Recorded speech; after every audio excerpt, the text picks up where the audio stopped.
Is this thing on? Okay.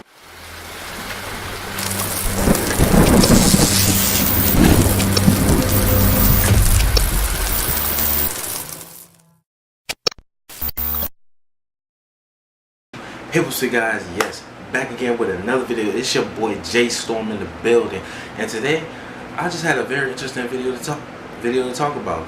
Well, not video, a topic. And if you hear wind in the background, it's my fan, so keep that in mind. Now, before I get started with this video, disclaimer: I love both Naruto and Dragon Ball Z. Yes, I watch Naruto more than Dragon Ball Z, but I watch enough Dragon Ball Z to get like a feel for it, and I can have somewhat of an opinion on it. Okay, so all my Dragon Ball Z fans out there, please don't come for me. Anyways, these are the main three reasons why I feel like Naruto is better than Dragon Ball Z. Now, when I say that statement, I mean in a more relatable and more like you getting your feelings and you more invested into the show, and makes you want to watch another episode or the episode before that to get an understanding if you missed one. Just like being invested in general. Now, I'm finna go from least to greatest, from number 3 to 1. So again, before I start, just know I love both shows. I watch Naruto more than Dragon Ball Z, but still, know enough. Anyways, let's get started with the first point. The first point I would like to say, the third reason, well, number three, the reason why I feel like Naruto is much better and more relatable than Dragon Ball Z is because how can I like put this in a way? I just had it in my head, but I'm gonna go with the ideology of the whole entire show for both of them. Now, with Dragon Ball Z, you get the ideology of never give up, and if you keep working hard, you will succeed, and such like that, and you can push through. That's what I get when I see Dragon Ball Z. And Goku, when he go through his fights, he gets like beat up a little bit, then he comes back with it, and something traumatic happens, and all of a sudden he just boosts up and pop. Like he just becomes like, he's like, I'm that dude, I'm finna whoop your ass and then save the day. Like, for example, when Frieza versus Goku, after he killed Vegeta, which, by the way, Vegeta, he's an awesome character. I don't know why they downplay him so much or anything like that. Like, I'm not saying he's like my top, like not my like up there characters, but he's like one of the characters I feel like deserve a good place. And I don't know. Now, when I say top, like out of all time anime, but in the Dragon Ball Z universe, he's like my top 5, hands down. But anyways, that's not the point. For example, for Frieza versus Goku, after they go at it back and forth, and then he kills Vegeta, and then they still going back and forth, but then he killed Krillin.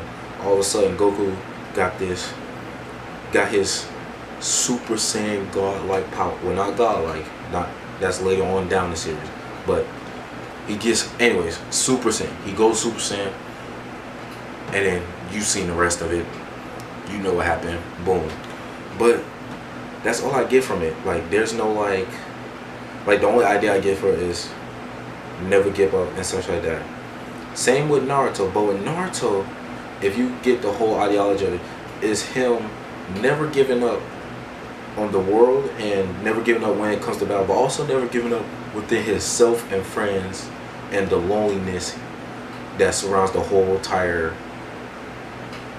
Naruto world. That's what I get from it. Because with Naruto, you get that he's like in Naruto the show and the person, which is Naruto in the show, he's battling loneliness along the way to become the next Hokage, and he deals with a whole lot of shit just to get to that point. Whereas Dragon Ball Z and Goku, they do have the same amount of like getting through some shit, but it's not that much impactful because he's just training and get better, and it's like lackluster of like meaning. I'm not sure. I never really watched Dragon Ball Z like in its full entirety, but I watched like the main like couple of arcs to like get an understanding. But still, that's for me in my opinion. But on to the next point. Now for number 2, why I feel like Naruto is better than Dragon Ball Z. It like, for some of these, like I already said, ideology and the meaning behind it. But the other thing, the build-ups, like the build-ups of both one is like, to me it feels like completely different, but it might probably change because I stopped watching Dragon Ball Z because I was invested into Naruto because of these three reasons after I just said the other one. Now I'm on to the next point. Anyways, the build-up, like in Naruto, like there's build-up to it. Like like what you say, there's levels to this shit, okay?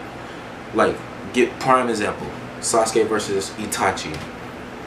Sasuke, his whole life, wanted to kill one person, and he wanted to get stronger. And my dude literally left a village and left all he knows just to get powerful enough.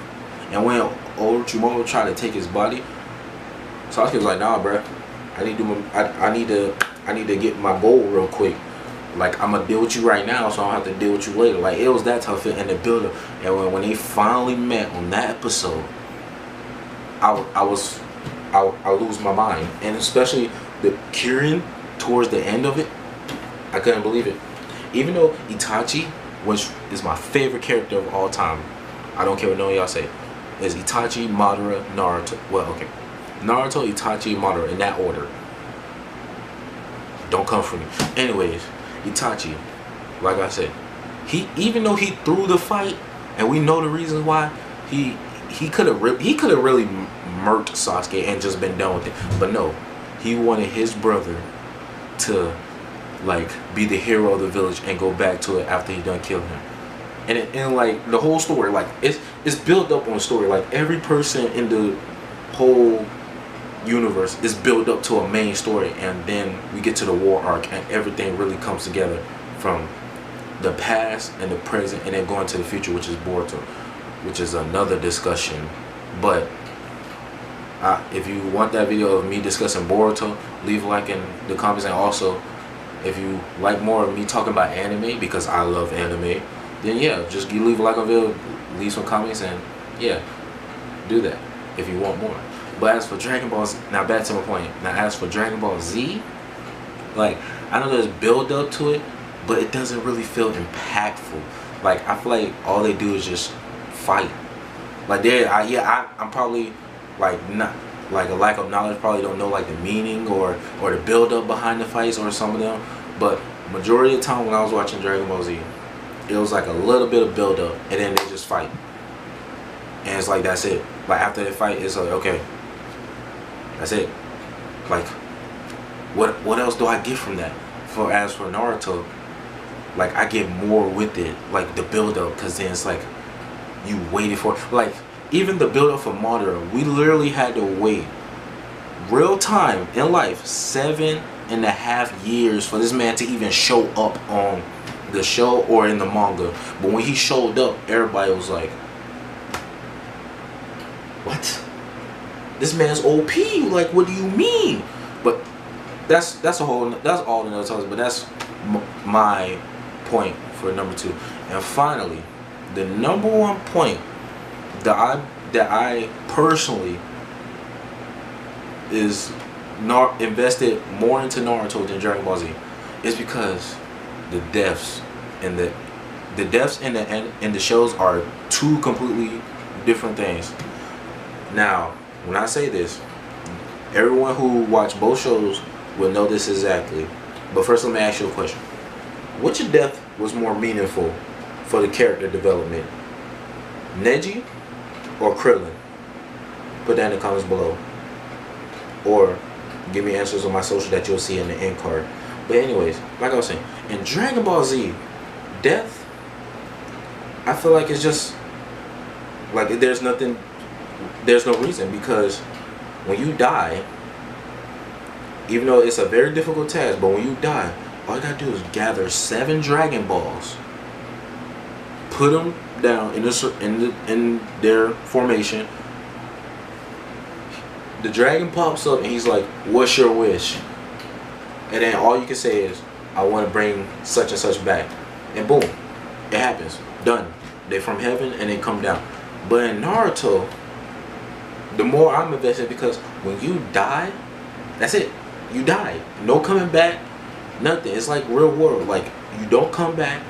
The only difference is Edo Tensei, or in English term, the reincarnation jutsu, which is basically you get somebody else's body and then you basically bring them back from the dead. But that's only temporary. And even if you kill the caster, they'll still walk around and be living. But the thing is, even if you, like, after the jutsu is done and they undo it, they're dead. There's no coming back. Like, there's no Dragon Ball to bring them back. There's no, like, pill. There's no thing. The only thing people will say is because there's a jutsu that can bring people alive, but that's the sacrifice of one person's, like, body and life over another. Prime example, Chio and Gaara. Chio sacrificed her life to bring Gaara back after the rescue mission, and Naruto and them bring him home. But before then, you saw what happened. But if not, I can explain. After Gaara got rescued by Naruto, Kakashi, and Sakura, and then after he died, after he was long already dead, Chio just had a change of heart because of Naruto, and then she basically gave him life again, but in the sacrifice of her own life. But if you want to watch or learn more about that, go to Naruto Shippuden and then look up the Gaara rescue, like the rescue arc for Gaara. But I think the proper term or name, maybe, don't correct me if I'm wrong, but I believe it's the Gaara Rescue Act, something like that, in some form of those lines. But sometimes I make my own names for the art because I can relate to it more. But that's besides the point. That's a perfect example. So yeah, the Naruto cast or the characters, they die. That's it. No one can come back to life. But as Dragon Ball Z, like, the deaths is not meaningful. Like, yeah, Krillin died and then Goku got to whoop Frieza's ass by becoming a Super Saiyan. But him and Goku just come right back, and it's like after that, like, there's no meaning besides other that. But as of Naruto, one person died, and then it's like, they can come back, and it's like you're more invested because it's like, oh, how's that character going to develop and stuff like that. And another prime example for that is when Jiraiya, Pervy Sage, rest in peace, man, died. Once he died, Naruto developed so much character afterwards, and not knowing he couldn't come back, and even Kishimoto couldn't bring him back because the meaningful of the death was set back in it during the war arc. That's like, what more can you get invested in? That's it. But anyway, guys, those are my points of why Naruto is better than Dragon Ball Z. Now leave in comments below if you either don't like my opinion about that, or agree with it, or even just have a discussion. Anyways, I love anime, and if you like more of me talking about anime or me about poems and anything like that, just leave it in the comment below, subscribe, leave a like on the button, and yeah. And before I go, just know I may stream MK11 when the beta comes out, if I can pre-order in time. But if not, I will do it in April. So yeah, be on the lookout for those videos. Also, if you want more of these videos, look out for those. Anyway, this is your boy J Storm, and hopefully the lighting's okay. But if not, anyways, love you guys. Thank you for watching, and have a good day. And I'm out. Peace.